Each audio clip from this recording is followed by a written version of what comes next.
Bonjour à toutes et tous et bienvenue dans cette vidéo mensuelle du mois d'octobre. Revenons ensemble sur les événements du mois dernier avant de faire une revue de nos perspectives pour les prochaines semaines. Le contexte de baisse simultanée des actions et des obligations a ravivé les mauvais souvenirs de l'année 2022. Les marchés financiers ont en effet été tourmentés par la conjonction de trois facteurs principaux. Une économie américaine toujours très, voire même trop dynamique au troisième trimestre, avec notamment des marchés de l'emploi et de l'immobilier résidentiel plus robustes qu'attendus. La forte accélération des prix du pétrole jusqu'à fin septembre dans un contexte d'offres limitées par les pays de l'OPEP+, et de reprise de la demande. Et enfin, des perspectives de refinancement très conséquents à venir de la part des gouvernements américains et européens. Dans ce cadre, les marchés financiers ont brusquement révisé les prix sur les taux longs et les marchés d'actions. Ainsi, les rendements des taux longs aux États-Unis ont atteint leur plus haut niveau depuis 2007. Cela signifie concrètement qu'un investisseur obligataire sur le 20 ans américain a perdu environ 50% de sa mise depuis fin 2020. Il faut reconnaître que le déficit budgétaire américain peut faire peur. Pour mettre les choses en perspective, à 5% de taux, la charge des intérêts pour le budget fédéral américain serait tous les ans comparable aux enveloppes exceptionnelles débloquées en réponse à la Covid-19. Dans ce contexte, les marchés d'actions ont également souffert. L'indice MSCI World a chuté de 4,3% en septembre, tandis que l'Eurostoxx perdait 3,1% et le S&P 500 près de 5%. Il s'agit là de performances dividendes net réinvestis et en devises locales. Côté obligataire, l'indice regroupant la dette des États de la zone euro, le Bloomberg Euro Aggregate Government, perdait lui aussi 2,5% alors que le prix du 10 ans américain abandonnait 3,4% sur la seule séquence de septembre. Dans ces circonstances, les fonds de la gamme Latitude ont souffert de leur exposition aux actions et aux obligations américaines. En septembre 2023, les performances nettes sont en recul de 1,4% pour le fonds patrimoine, 2,4% pour équilibre et même 3,7% pour le fonds croissance. Après ce revers, la performance nette pour l'année 2023 s'établit respectivement à 1,7% pour le fonds patrimoine, plus 2,5% pour le fonds équilibre et plus 3,5% à fin septembre pour le fonds croissance.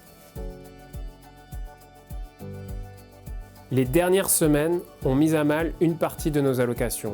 Pourtant, la résilience de l'activité économique américaine était notre principale conviction. Nous avions anticipé cette robustesse tout en ayant sous-estimé le positionnement des investisseurs sur ce point. Nous considérons désormais que la forte hausse des coûts de financement à long terme aura des implications non négligeables. Certes, les marchés financiers ont réintégré lors des 2 derniers mois une prime de risque plus cohérente face à cette réalité, mais les besoins de financement vont se multiplier tant aux États-Unis qu'en Europe, avec en premier lieu des émissions de dette des États. Dans ces conditions, les niveaux actuels de taux directeurs ne devraient plus être modifiés par les banquiers centraux. Les risques de récession nous semblent désormais mécaniquement accrus et tous les segments du marché ne semblent pas encore correctement valorisés pour un tel scénario. Les spreads de crédit devraient désormais être moins soutenus, tandis que la qualité de notation et le cash au bilan vont recouvrer une importance centrale. Les entreprises les moins endettées seront donc favorisées dans nos allocations.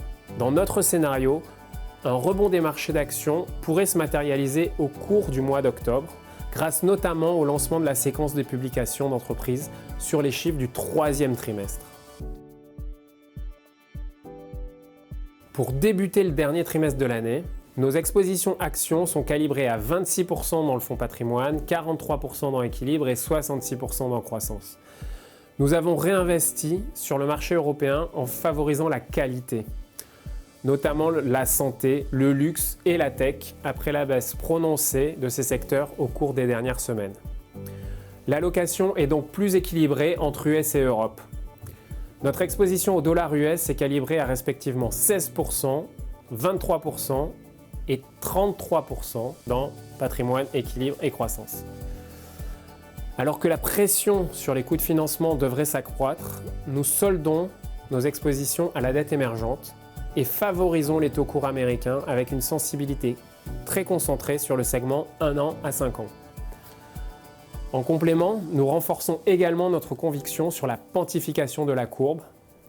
Tant que la prime de terme ne sera pas normalisée, c'est-à-dire que le taux à 10 ans américain offre un rendement inférieur à celui du 2 ans américain, nous conservons cette position.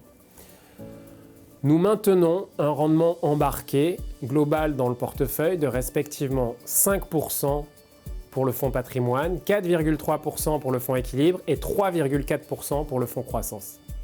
Voilà, c'est tout pour ce mois-ci. À bientôt.